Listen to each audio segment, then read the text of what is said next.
What's up, everybody? Have I got a ton of news for you. I don't know why you wanna treat me this way.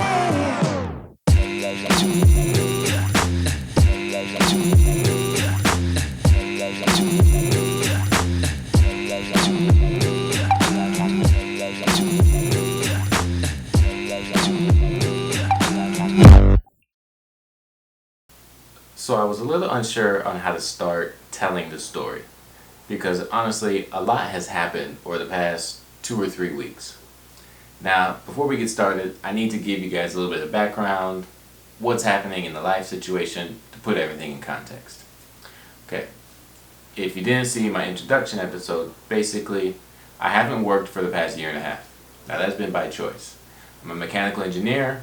I took the whole year off last year to travel and came back, been settled down while my girlfriend's going to graduate school, and actually I just started working a new career just 2 weeks ago.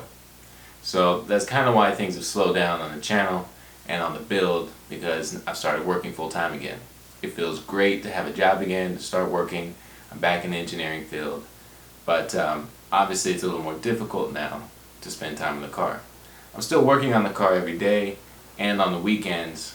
However, videotaping while working hasn't done much. I've basically been doing a bunch of little things in between while I can, and I'll record something of interest and try to make a video of it. So basically, the motor is in the car. So let me tell you what I've done so far. As you can see with the boxes behind me, I've got a lot of parts that come in the mail. I still have a lot of things to put on. However, the engine has already been installed. It was very difficult to get the engine in by myself. Partly because the engine hoist I bought is smaller. It's a 1-ton hoist from Harbor Freight. You can get the 2-ton one. The difficult part was not the weight factor, but how long the boom arm is on the crane. Basically at the longest setting, it just barely reaches, and I had to get creative so I can angle the motor into where the mounts need to line up and get it in. And doing all this by myself was tricky. I installed the motor without the transmission because actually right now the transmission is getting rebuilt and it should be done within a matter of a few days now. So I'm very excited to have the transmission done so I can slap that back in and have basically a brand new transmission. So now that the engine is in the car, I started fiddling with a bunch of other things. I ordered the intercooler piping I needed, and while I was waiting for that to come in the mail, I went ahead and made some brackets for the intercooler and the radiator.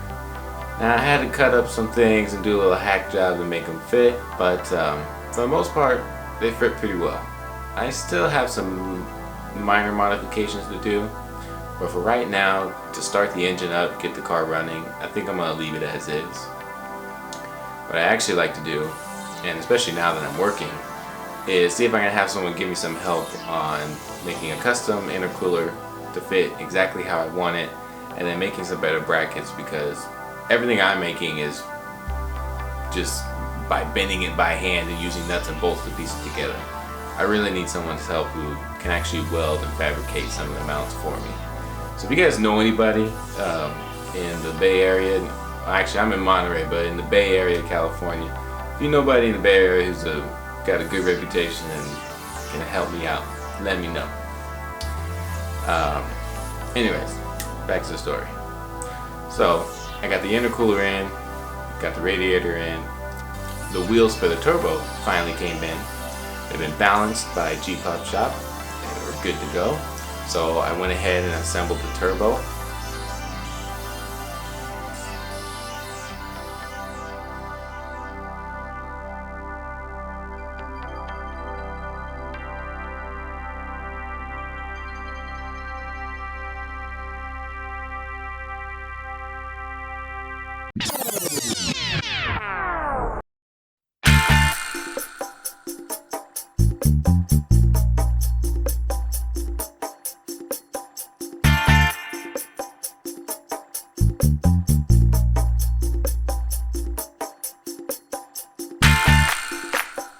And now I can finally say that it is done.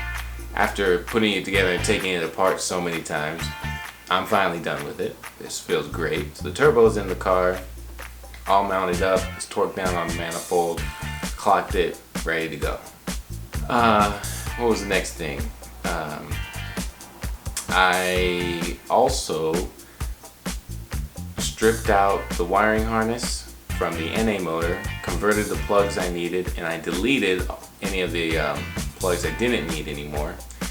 And so I basically restored the engine harness, I restored the harness for the charging system, and also, I wouldn't say restored, but I just cleaned up and rewrapped the harness for the front of the engine bay that wraps around the engine bay. So I took care of all the electrical work.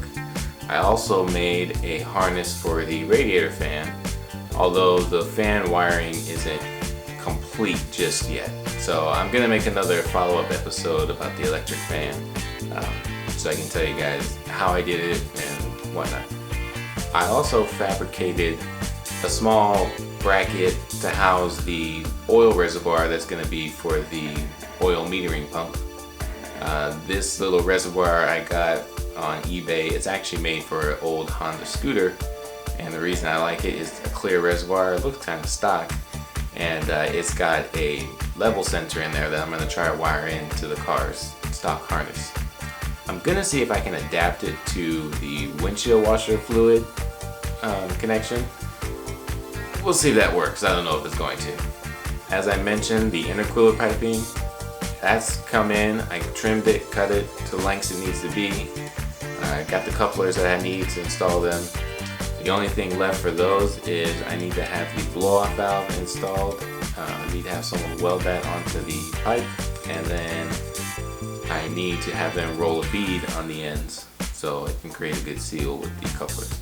And I did a lot of miscellaneous things like installing coolant hoses and for the radiator and the heater hoses and just random small things like that.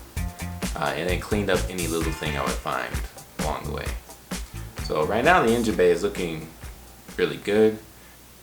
I think that's mostly it. I need to do small things like check the TPS, make sure the timing is correct. And then when the transmission is done, throw the transmission back inside. I'm gonna put all new fluids, of course, and then I'm gonna drain the diff fluid and put new fluid in there, and just button everything up, triple check to make sure everything is good, and hopefully in the next video I'll be starting it up.